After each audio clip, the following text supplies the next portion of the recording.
kembali lagi di teori basis data 2. Saya Doni Wahyu Prasetyo, NRP 74137, mengucapkan terima kasih banyak kepada dosen pembimbing kami, Bapak Rangga Asmara. Di sini di bab 5 ini kita akan membahas mengenai query lanjutan 3. Tujuan belajar kita kali ini adalah yang pertama, mengenal ekspresi skalar subquery, memahami korelasi subquery, penggunaan operator eksis dan non-eksis, dan yang terakhir penggunaan closed with.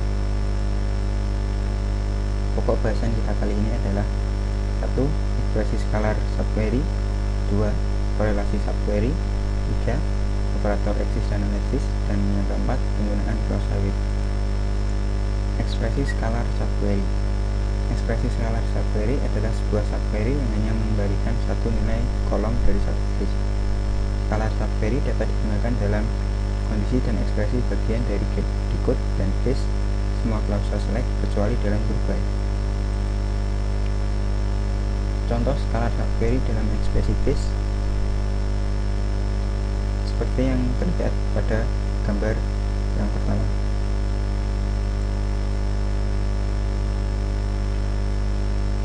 Dan yang kedua adalah contoh skalar subquery dalam klausa order by, terlihat pada gambar yang kedua.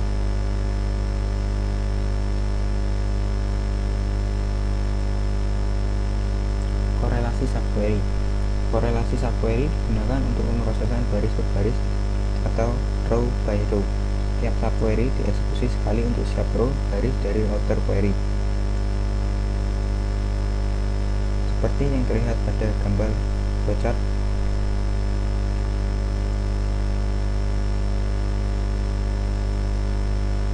Korelasi dimulai dengan mengambil baris dari outer query, kemudian inner query diselanjutkan dengan menggunakan nilai baris kandidat, kemudian nilai dari inner query digunakan untuk melakukan kualifikasi atau mendiskualifikasi baris kandidat.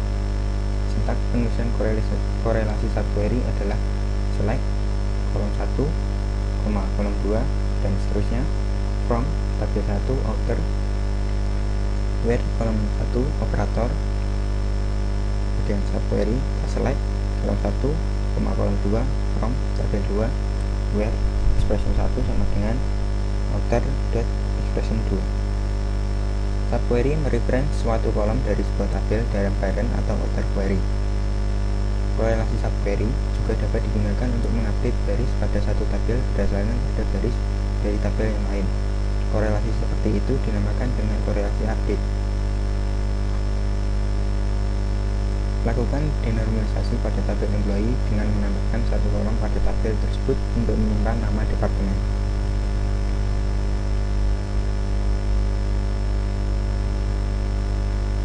Kemudian isi dari kolom nama departemen yang didapatkan dari tabel departemen dengan menggunakan korelasi update.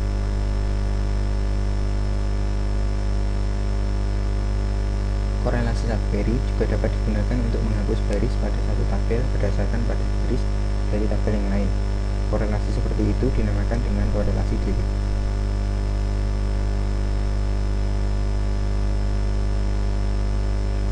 Contoh penggunaan korelasi delete untuk menghapus baris-baris dari tabel employee yang juga terdapat pada tabel mp_history.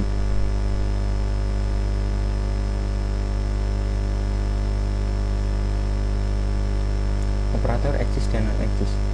Operator eksis dan non-eksis digunakan untuk menguji keberadaan atau ada tidaknya dari baris dalam himpunan hasil dari subquery. Jika ditemukan, maka pencarian tidak dilanjutkan dalam inner query dan kondisi ditandai true. Jika tidak ditemukan, maka kondisi ditandai false dan kondisi pencarian dilanjutkan dalam inner query.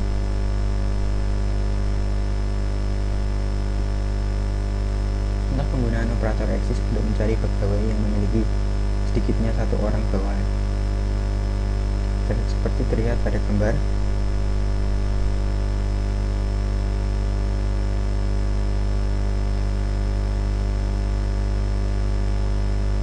Contoh penggunaan operator non-eksis untuk menampilkan semua departemen yang tidak mempunyai pegawai,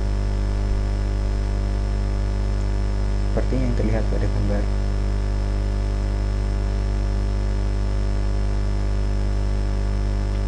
Penggunaan closed with. Dengan menggunakan closed with, kita dapat menggunakan subquery yang sama dalam sistem select pada saat terjadi lebih dari sekali dalam kompleks query. Clausewitz mendapatkan hasil dari blok query dan menyimpannya dalam table space temporer yang dipunyai oleh user. Clausewitz dapat meningkatkan performansi. Berikut contoh penggunaan Clausewitz yang digunakan untuk menampilkan nama departemen total gaji untuk tiap departemen yang memiliki total gaji lebih besar dari gaji rata-rata pada sembarang departemen.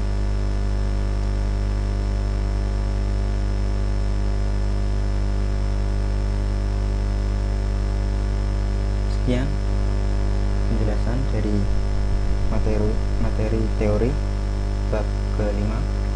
Terima kasih atas perhatiannya. Jika ada pertanyaan bisa diajukan lewat Facebook saya ataupun melalui email. Terima kasih atas perhatiannya. Wassalamualaikum warahmatullahi wabarakatuh.